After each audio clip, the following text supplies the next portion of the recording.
Abonnez-vous et cliquez aussi sur la petite cloche de notification pour ne rien rater de nos prochaines vidéos. N'oubliez pas de partager aussi la vidéo et de la liker. Afrique N24.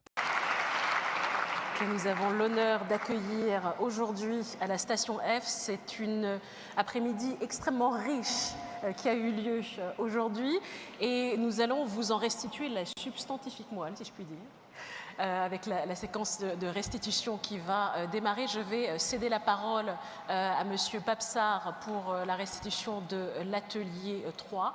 Et juste une petite indication, les dessins que vous allez voir s'afficher à l'écran sont des dessins qui ont été faits tout au long de l'après-midi par notre live scriber qui s'appelle Guillaume Lagal. Voilà, c'est à vous.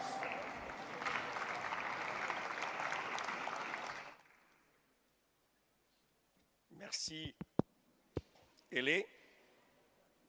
Il me revient l'insigne honneur de démarrer les hostilités avec les deux chefs d'État.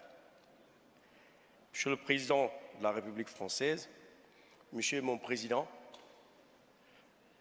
Mesdames et Messieurs les ministres, les ambassadeurs, les directeurs, etc., cher Rémi, nous avons passé une journée exaltante que nous avons démarré ce matin avec Franck Rister à Station F, avec un groupe de start-up et entrepreneurs sénégalais. Et nous avons visité, Messieurs les Présidents, ce haut lieu de l'entrepreneuriat, de l'innovation.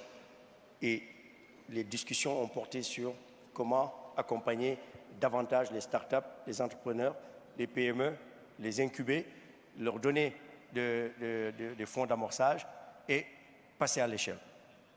Et dans l'après-midi, nous avons eu un panel très serré et très intéressant auquel a participé M. Maktar Diop, directeur exécutif de la SFI, Mme Tania Gonner, présidente du conseil d'administration des EIZ et coprésidente du réseau des praticiens, Mme Grace Mouliza, directrice générale d'Ecobank Ouganda, Odile Renaud-Basso, président de la Banque européenne pour la reconstruction et le développement, et Jean-Michel Severino, directeur d'investisseurs et partenaires, Bruno Venn, président de European Development Finance Institution, et moi-même.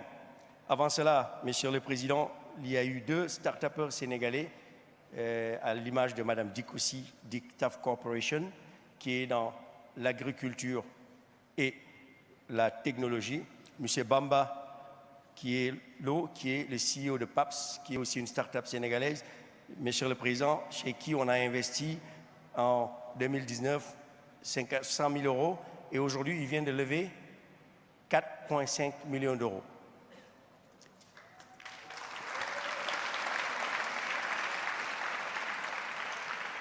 Pour résumer, l'atelier numéro 3 a porté sur le financement des PME, vecteurs de la croissance et des emplois de demain. Mon propos se veut fidèle à ce qui a été dit par les différents partenaires. Les points essentiels ont porté sur la mobilisation des acteurs afin de développer des financements conséquents pour adresser le financement des TPE, des petites et moyennes entreprises et du secteur informel. Jean-Michel Severino, des investisseurs et partenaires, a souligné l'importance des TPE et des PME dans le développement du tissu économique et de l'emploi africain.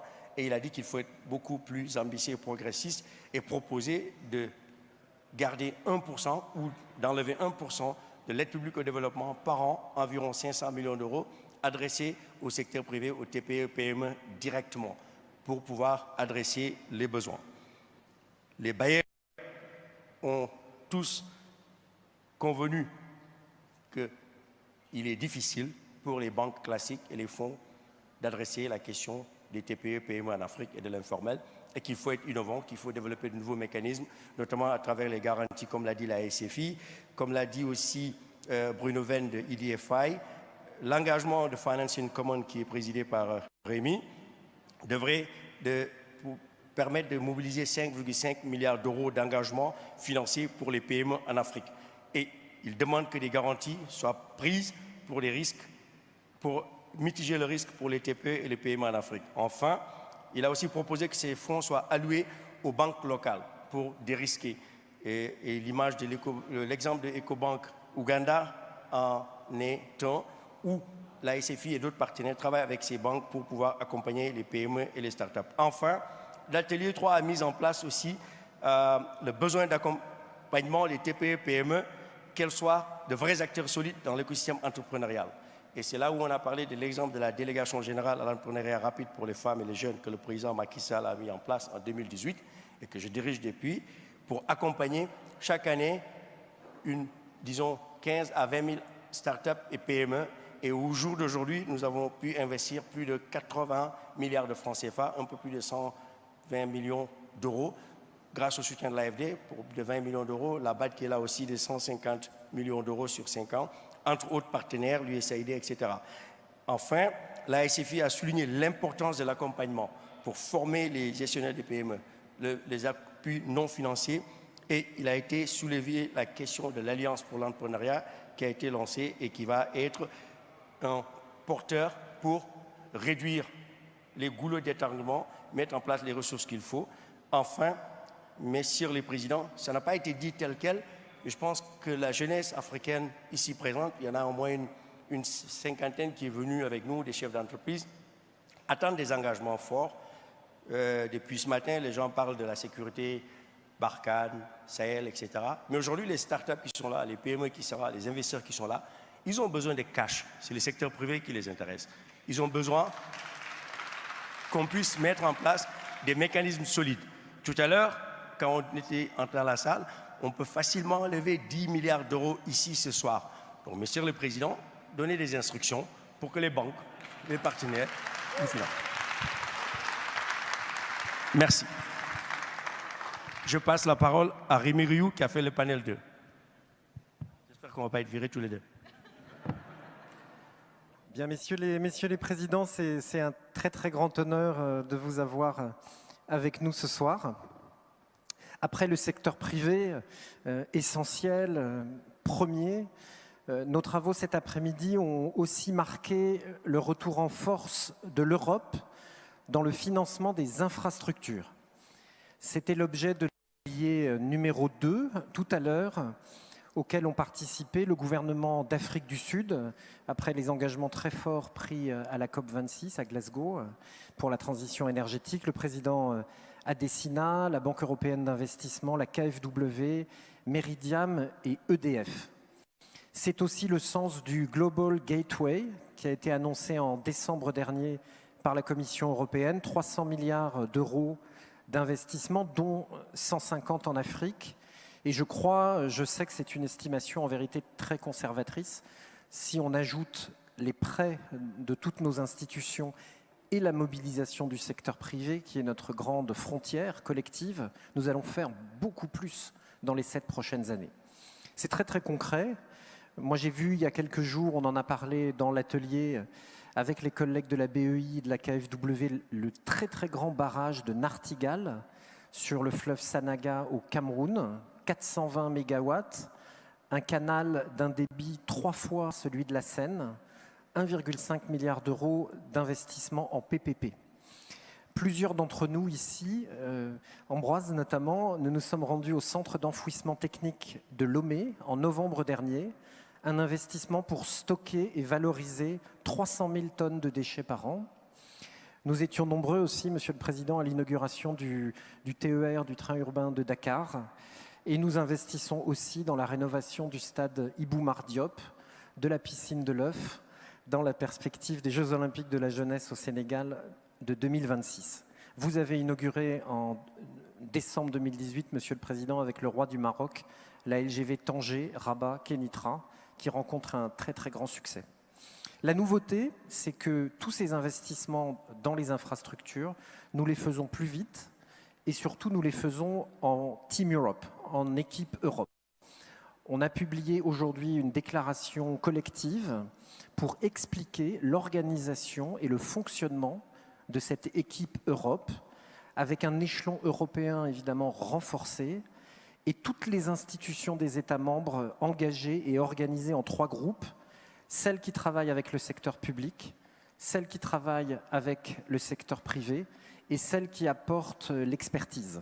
Et ces groupes d'institutions travaillent comme jamais ensemble. Et surtout, cette Team Europe elle travaille désormais très étroitement avec la Team Afrique, nos frères et nos sœurs des institutions africaines, ralliés derrière la Banque africaine de développement. Je pense à la BOAD, Serge Ekoué est ici, je pense à la DBSA, à la Freximbank, à la TDB, à la Caisse des dépôts et de gestion du Maroc, à la centaine de banques publiques africaines qui font au quotidien ce travail sur les investissements et qui montent, cela a été dit, rapidement en puissance pour le financement des grandes infrastructures, mais aussi pour les vaccins, mais aussi pour les énergies renouvelables, mais aussi pour l'innovation, dans le cadre notamment, oui, du mouvement Finance en commun. Jusqu'à proposer, à votre invitation, messieurs les présidents, le 18 mai dernier, un usage innovant des droits de tirage spéciaux vers l'investissement. Au fond, et j'en viens maintenant à la restitution de notre premier atelier aujourd'hui, auquel ont participé des parlementaires, Hervé Berville, Chrysoula Zakharopoulou, des intellectuels, Achille Bembe, Khaled Higué, et des opérationnels, Koundouns et Serge Ekoué. Au fond, ce que nous faisons ensemble est très nouveau et va bien au-delà de ce qu'on a appelé, il y a 60 ans, l'aide publique au développement. Vous avez d'ailleurs proposé, Monsieur le Président, de baptiser investissement solidaire, cette nouvelle capacité d'action, d'investissement collective. Nous savons tous, je crois, ici, que quelque chose de très nouveau est en train d'émerger sous votre impulsion politique pour l'Afrique et l'Europe et pour nos biens communs partout dans le monde. Et d'abord, cela a été dit, pour l'éducation et la création d'emplois, parce que tout commence par là.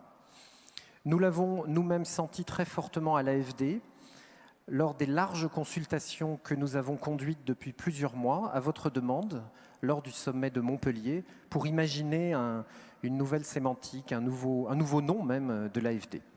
En échangeant avec les salariés de l'agence, avec nos clients, nos partenaires, avec de nombreux intellectuels, avec les parlementaires, avec les ministères, avec les diasporas aussi, si concernés, pour contribuer par nos propositions, je crois, je sens, à un travail bien plus vaste, encore que le seul nom de l'AFD, un travail qui se structure pour actualiser notre narratif, nos méthodologies et surtout nos instruments d'intervention.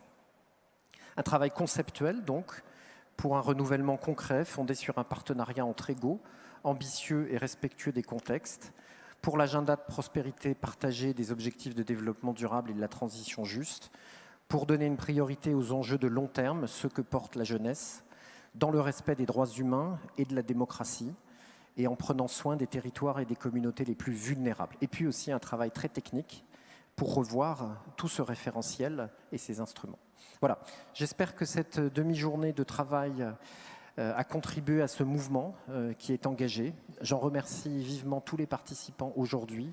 Et nous sommes persuadés, messieurs les présidents, que le sommet Union européenne Union africaine demain et après-demain sera une étape fondamentale sur ce chemin. Je vous remercie.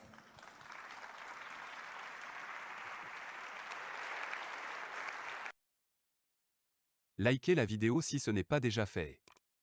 Laissez aussi votre point de vue en commentaire.